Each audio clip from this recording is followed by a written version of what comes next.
Avec ce 9e épisode de la saison 3, nous partons sur la mer en compagnie de Jamie, Claire, Fergus et Marsali. Dans les interviews pour la promo de la saison 3 et même encore aujourd'hui des années plus tard, les acteurs qui figurent dans ces scènes vers les Caraïbes rapportent que cela a été une belle expérience pour eux. La preuve. After a long winter in Scotland, everyone was quite excited to go to Cape Town. It's a beautiful, beautiful place. I didn't believe we were promised 100% sunshine. Obviously, we all love Scotland, and I think Scotland is the heart of this show. But South Africa was, a really refreshing change. It gives a new dynamic, a new energy to the show, a new look to the show. Les acteurs ont donc eu la chance d'aller tourner en Afrique du Sud.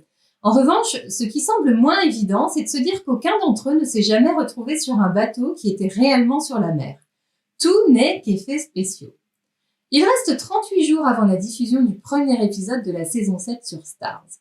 La production a choisi l'Afrique du Sud car Starz avait déjà utilisé les lieux pour sa série Black Sails, une série de pirates, de bateaux et de chasse au trésor. En ce sens, cela a un peu facilité les choses pour Outlander puisque les bateaux étaient déjà connus. Écoutez cette vidéo où on nous dit que Cape Town, le Cap, la ville du Cap, avait tout ce qu'il fallait pour la production.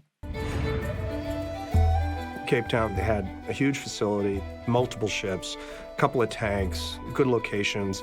So that was always our first and best choice. Et je vous passe un extrait d'une vidéo bonus des DVD qui montre les lieux de tournage et les bateaux. Regardez. Cape Town was the right place for us, not only because of all the facilities, but because they had ships. It's such a huge endeavor for us as a production, moving to a separate country and shooting for 4 months.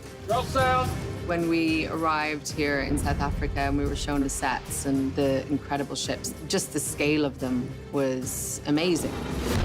Les acteurs tournaient donc leurs scènes sur ces bateaux, mais ceux-ci étaient à quai, placés sur des remorques. Tous les plans où l'on voit la mer ou des vagues sont des images numériques qui ont été travaillées en post-production. Pour les prises de vue extérieures, il leur fallait des versions numériques des navires. Alors la série Black Sails ayant été tournée en Afrique du Sud, ils ont réutilisé leurs modèles numériques de navires et les ont retravaillés, notamment en déplaçant les voiles des bateaux. L'avantage est qu'ils n'ont pas eu à repartir de zéro pour ces bateaux, et dès lors qu'il y a du travail numérique, cela prend un temps fou. Ils ont donc fait appel à des entreprises spécialisées dans les effets spéciaux qui avaient de l'expérience dans la création d'eau numérique. Et pour les scènes sur le pont, par exemple Claire sur le marsouin, certaines n'étaient que des plans fixes d'eau de mer qui avaient été filmés préalablement et qu'ils ont placés en arrière-plan par la suite. Le problème, c'est que cela ne fonctionne que pour certains angles ou lorsque la caméra ne bouge pas beaucoup. Dès qu'il y a des mouvements de caméra assez dynamiques, il faut vraiment reproduire un océan en 3D. Découvrez comment les équipes ont simulé le tangage sur les bateaux. We filmed above the deck on 2 of our ships, and then we also built interior sets on our stages, but they're all on gimbals, which means that they rock back and forth to simulate being on a ship. And I have to admit, I do get a little seasick. So that gimbaling was pretty realistic. But why are we moving? Mais la scène qui a nécessité le plus de travail et qui a sans doute retardé la sortie de la saison 3 à l'époque est celle de la tempête dans le dernier épisode de la saison. Et je vous en touche 2 mots, même si ce n'est pas la capsule qui est en rapport avec cet épisode. En 2018, l'épisode L'œil du cyclone a été nominé pour 2 prix de la Visual Effects Society, mettant en lumière le travail phénoménal réalisé pour cette séquence de tempête. Entrons un peu dans la technique. Et là, je retranscris ce qui est écrit dans le livre The Making of Outlander de Tara Bennett. La séquence a nécessité le travail d'une équipe de 60 personnes. Vous imaginez ? Tous ces plans, rien qu'en termes de traitement informatique, prennent beaucoup de temps. Lors du montage, il faut s'assurer que cette vague monte à cet endroit, alors que dans le plan inverse, il faut qu'elle descende. De plus, même lorsque la caméra se déplace autour du bateau, en fait, le bateau lui-même ne bouge pas. Il faut donc donner l'impression qu'il tangue en déplaçant l'eau et l'horizon. C'est un peu comme une chorégraphie de l'eau qui monte ou de l'horizon qui monte, et cela nous indique que la proue s'abaisse. Sam et Kat ont joué dans la tempête comme dans Star Trek, en faisant semblant que le bateau tanguait. En post-production, l'horizon a dû être synchronisé avec leurs mouvements. On imagine assez facilement le travail de titan.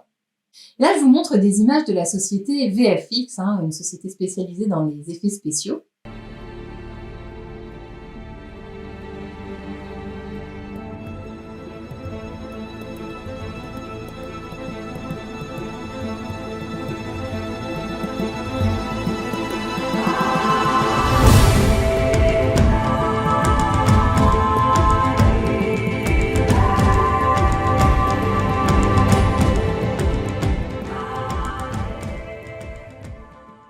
Vous retrouvez sur mon site internet les liens vers des petites vidéos concernant les coulisses de ces épisodes passés sur l'océan.